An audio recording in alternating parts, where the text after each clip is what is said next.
¿Qué tal, muchachos? En este capítulo vamos a estudiar cómo determinar raíces o ceros de funciones utilizando algoritmos numéricos, es decir, cómo lo vamos a hacer con la computadora.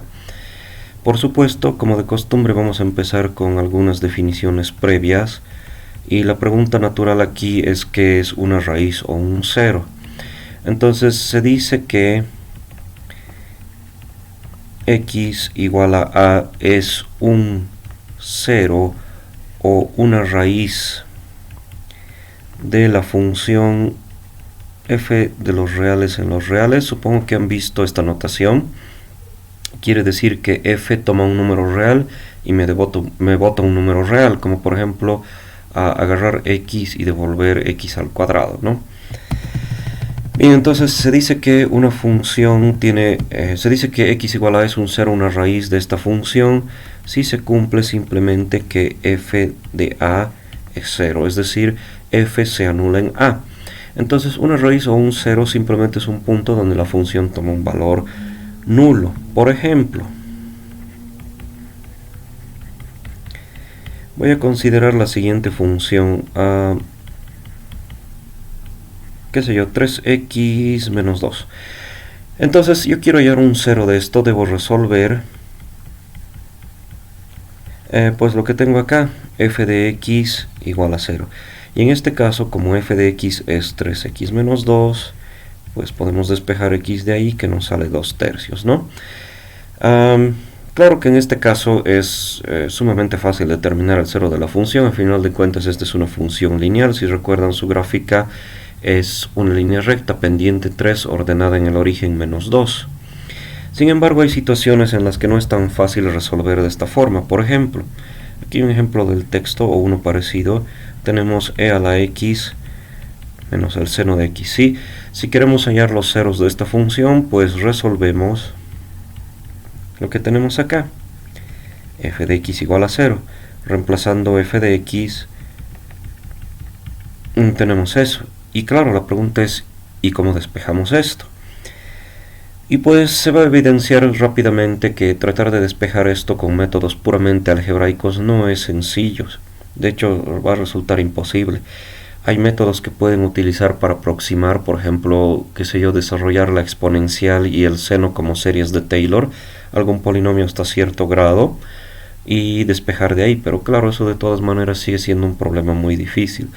Entonces lo que vamos a hacer es, cuando no podamos resolver a mano uno de estos problemas con métodos algebraicos, vamos a aproximar sus soluciones con métodos numéricos. ¿Cómo se aproximan soluciones? Hay varias formas. El método más sencillo es utilizar gráficas. Y este método consiste simplemente en graficar la función y buscar dónde se intersecta con el eje X. Sí, porque a final de cuentas, cuando resolvemos esto, f de x igual a 0, estamos buscando las intersecciones con el eje X. Veamos un ejemplo. Voy a hacer esta función. De hecho, aquí tenía un ejemplo previo que voy a eliminar. En la computadora pueden usar cualquier lenguaje de programación. Pueden usar también sus calculadoras, y sus calculadoras grafican. Yo voy a usar el mismo lenguaje que usé en la clase anterior, que es el Sage. El Sage lo pueden utilizar sin instalarlo si se entran a esta página de internet. Es una página que se conecta con un servidor gratuito y pues pueden ejecutar el Sage sin necesidad de instalarlo. Cuando quiero definir una función, la ventaja es que la puedo hacer en este lenguaje tal cual lo escribo en matemáticas, ¿no? Solo hay que tener cuidado. No puedo escribir así. La multiplicación se escribe con un asterisco, ¿sí? Bien, para graficar una función pueden usar el comando plot. Le dan la función que quieren graficar y los puntos extremos del intervalo donde quieran graficar. Si ejecutan esto, por ejemplo presionando el botón Evaluate o presionando Shift Enter, van a tener la gráfica de la función. Bien, ahí tengo la gráfica, ¿sí? Entonces, si se dan cuenta, tengo una aproximación del punto de intersección. Aquí se está cortando con el eje X. Esto es 0,6, esto es 0,7, esto va a ser 0,65. Yo puedo decir que aproximadamente el 0 es 0,65 de acá. Que no es una mala aproximación porque esto es más o menos 0,67, ¿no? Bueno, 0,6666667, ¿no?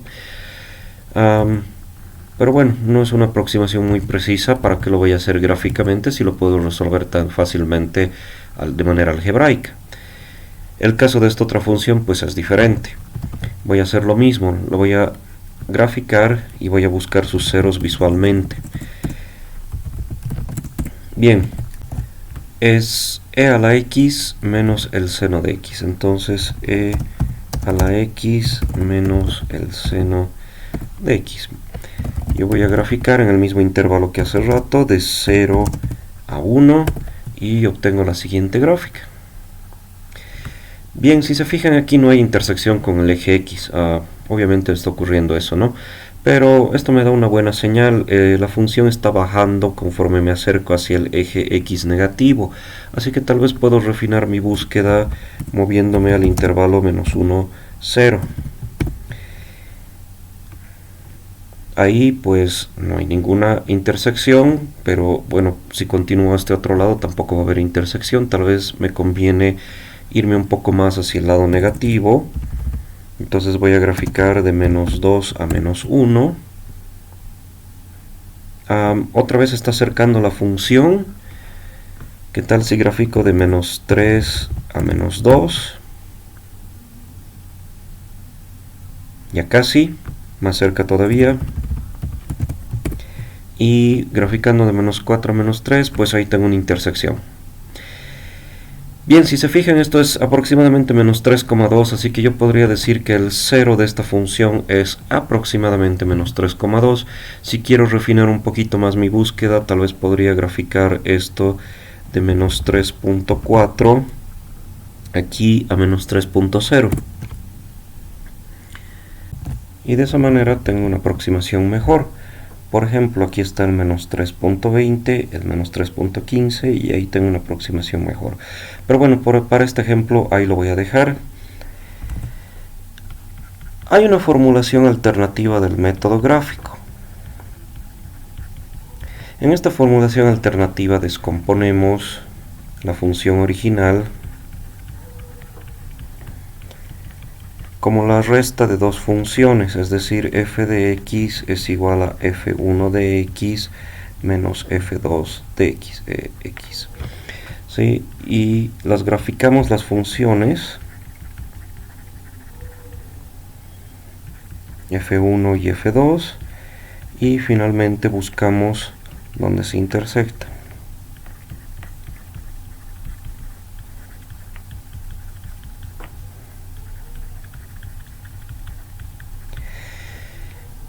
Bien, voy a volver al mismo ejemplo de hace rato.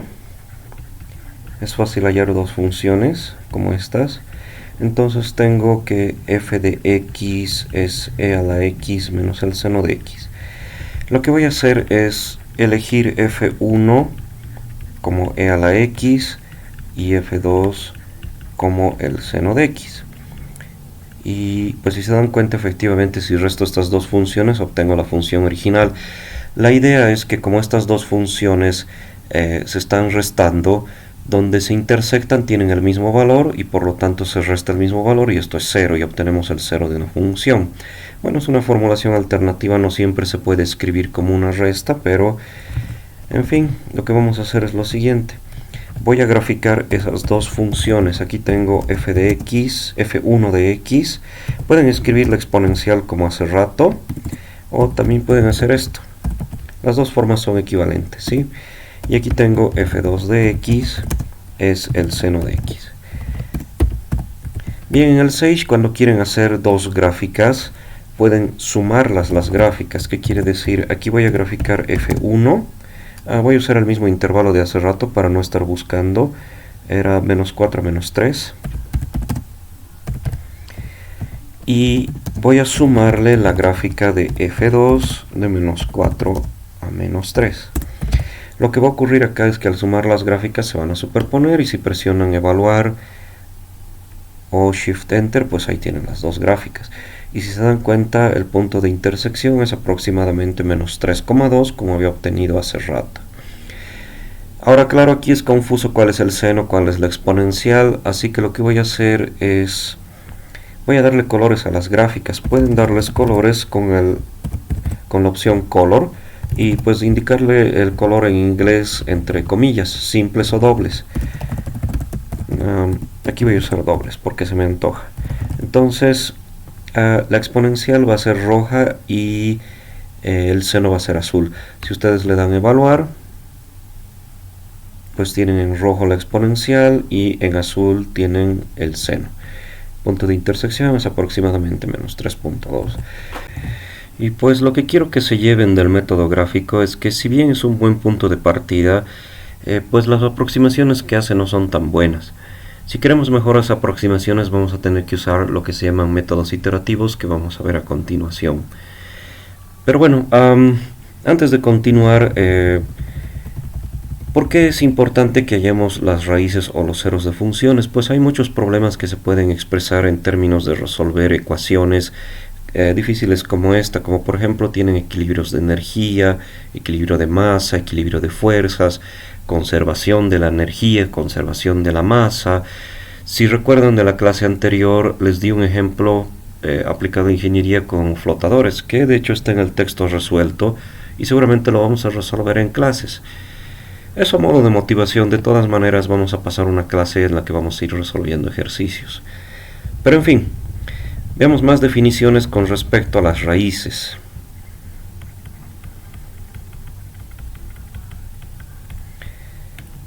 Se dice que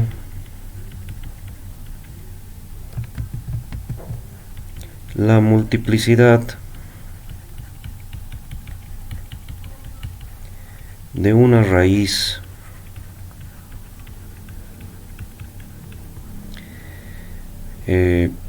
x igual a de la función f es n si existe una función que la vamos a llamar g,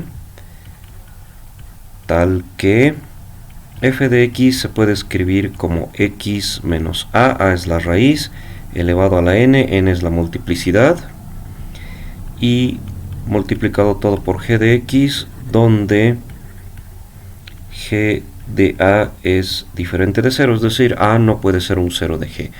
En esencia, lo que dice aquí es que cuando factorizamos f, pues vamos a tener x menos a elevado a la n, lo que me dice que la raíz se repite n veces en la factorización, y lo demás de la factorización no va a tener como raíz a.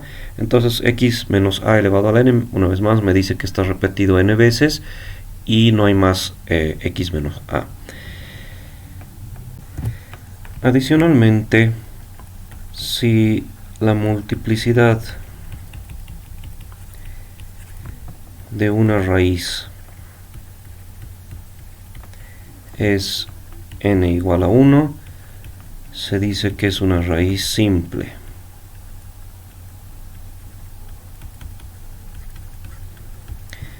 Así que veamos métodos iterativos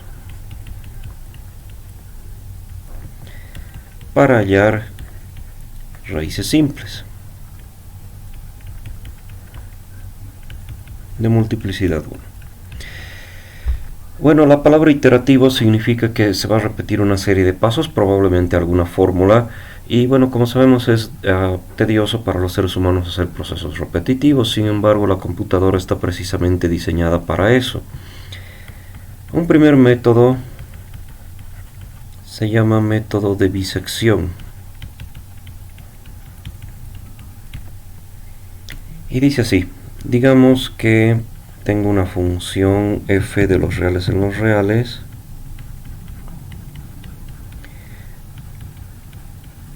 tal que en algún intervalo a b es continua, monótona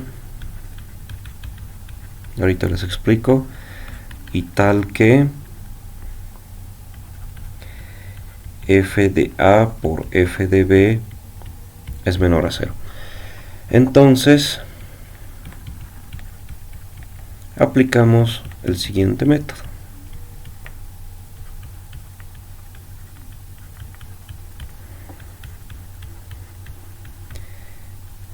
Paso 1. Calculamos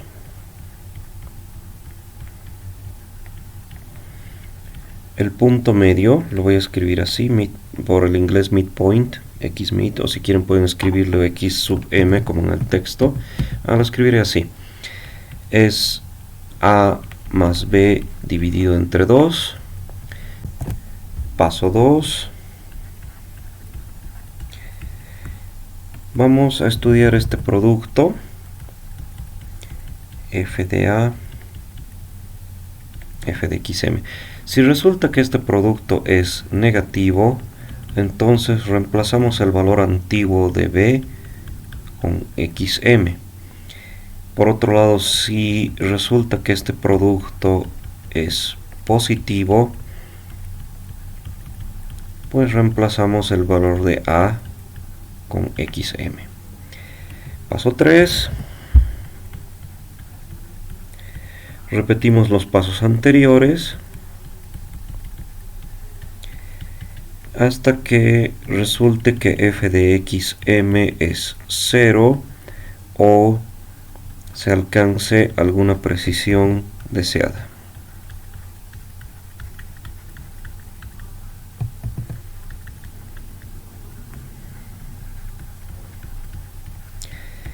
Bueno, hay muchas cosas que hay que considerar aquí, hay mucha información. Primero lo primero, continua, monótona y esto de acá. En Mate 1 han visto la definición de continuidad, tiene que ver con límites. Hay algo aquí que es epsilon delta también, pero no vamos a llevar eso.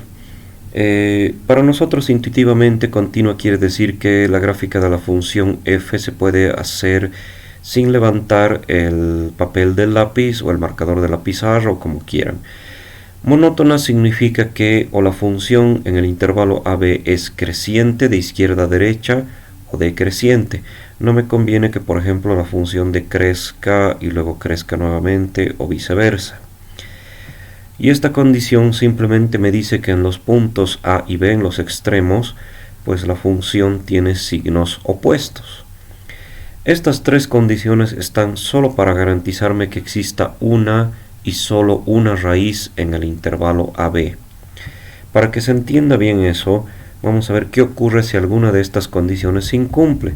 Voy a hacer unos gráficos aquí que luego los voy a borrar. Tengo aquí una función que no es continua. Curiosamente esta función sí es monótona, de hecho es monótona creciente en este intervalo. Y además en los puntos A y B tiene signos opuestos. Pero el hecho de que no sea continua pues ha evitado que haya una intersección acá con el eje X y por lo tanto esta función en este intervalo no tiene ceros. Entonces yo exijo que la función sea continua para que se evite una cosa de este tipo. ¿Qué pasa con lo de monótona? Aquí hay una función que es continua.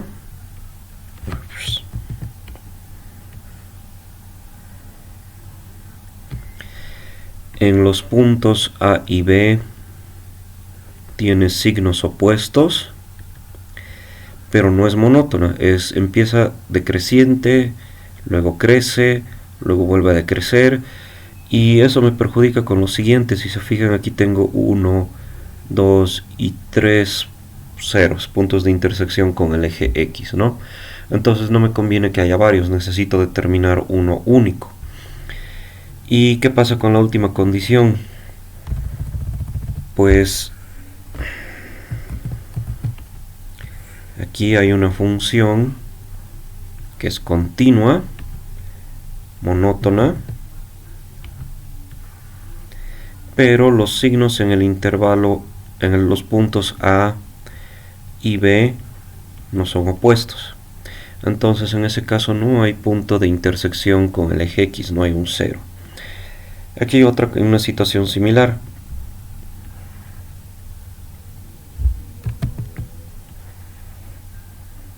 Bueno, una línea recta, me lo corrigió el software. En fin, esta función es creciente, es monótona, continua, pero en el intervalo, en los puntos A y B no tiene signos opuestos, entonces no hay punto de intersección. Entonces las condiciones anteriores lo único que hacen es garantizarme que no ocurra ninguna de estas situaciones y por lo tanto haya uno y solamente un punto de intersección con el eje X, una raíz. Bueno, lo siguiente es qué hacen estos pasos, qué significan, para qué sirven. Para eso se les voy a hacer un demo interactivo, que se los ejecuto a continuación. De hecho lo tienen acá. Esto también está programado en Sage, pero no necesitan saber esto, es una programación un poco complicada. Aquí voy a hacer una corrección para que represente lo del algoritmo. Bien, si ustedes lo ejecutan esto, van a tener un demo interactivo que les va a pedir una función, los extremos iniciales del intervalo donde queremos buscar el 0, y con este deslizador pueden calcular la iteración. Entonces, inicialmente tenemos los puntos A y B, y en la primera iteración calculamos el punto medio XM. Lo que vamos a hacer es verificar si en este punto y en este punto la función tiene signos opuestos. Si tiene signos opuestos, igual que acá, entonces tiene que haber un 0 ahí. Si no tiene signos opuestos, el 0 tiene que estar en la otra mitad del intervalo. En este caso, si se fijan, tenemos signos opuestos en A y en XM, así que lo que voy a hacer es achicar el intervalo y voy a traer la B acá. Así que empezando la otra iteración, pues B se vino donde antes estaba el punto medio y calculo un nuevo punto medio acá. Verifico si la función tiene el mismo signo en estos puntos. Si tiene el mismo signo, pues no hay punto de intersección con el eje X y por lo tanto el 0 tiene que estar en la otra mitad. Si se fijan, aquí tenemos el mismo signo y no hay ceros ahí. Entonces lo que vamos a hacer es achicar el intervalo trayendo la A aquí. Bien, aquí está la A. El punto medio se ha hecho muy cercano al 0. Pero bueno, en fin, en realidad se puede ampliar un poco el gráfico, pero lo voy a dejar así. Y pues hacemos lo mismo. Agarramos esta A, verificamos el signo que tiene la función ahí. Agarramos el punto medio, verificamos el signo que tiene la función ahí. Si tienen signos opuestos, traemos la B acá porque aquí está el 0. Si tienen el mismo signo, traemos acá la A porque aquí está el 0. Y continuamos así hasta que le achuntemos al 0 o obtengamos una precisión deseada. Bien, eso explica entonces los pasos que tenemos acá, explica la condición y etcétera, etcétera. Pero, ¿cómo vamos a medir la precisión deseada? Entonces, con respecto a la precisión,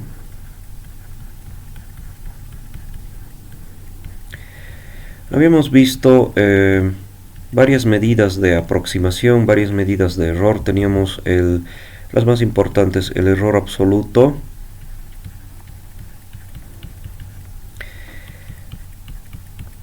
se medía de esa manera, ¿no? X era el valor exacto y X sombrero era el valor aproximado. X exacto, X sombrero aproximado.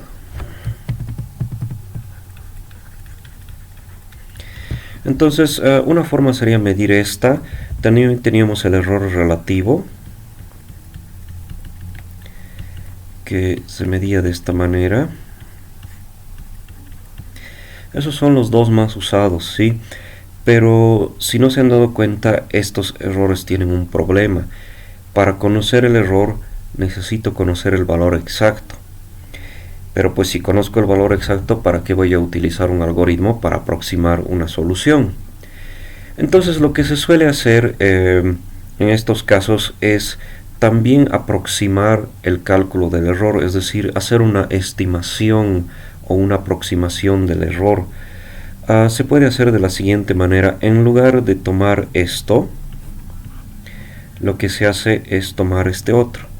Se supone que en alguna iteración, digamos la iteración n, el valor que hemos calculado, que hemos aproximado, es exacto, y el valor de la iteración anterior es el aproximado, ¿sí?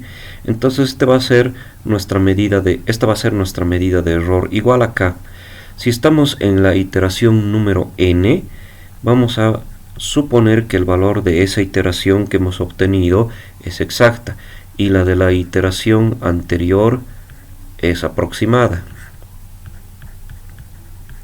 y esa va a ser nuestra medida de error. Entonces esto descartamos, ¿sí?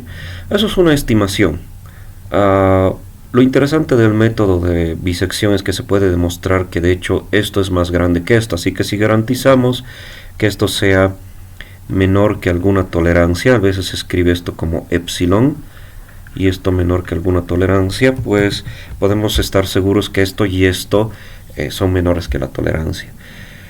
Y lo que vamos a hacer es tomar esta medida de acá, o esta de acá, depende de la que queramos. Yo voy a tomar esta para efectos prácticos de los ejemplos, ¿sí?